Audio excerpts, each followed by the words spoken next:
rồi.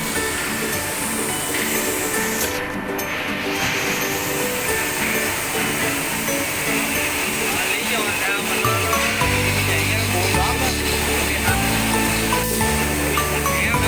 Làm xong là sẽ bụi đi, để bụi nó bám nó bị giống kiểu nó bị dính lại,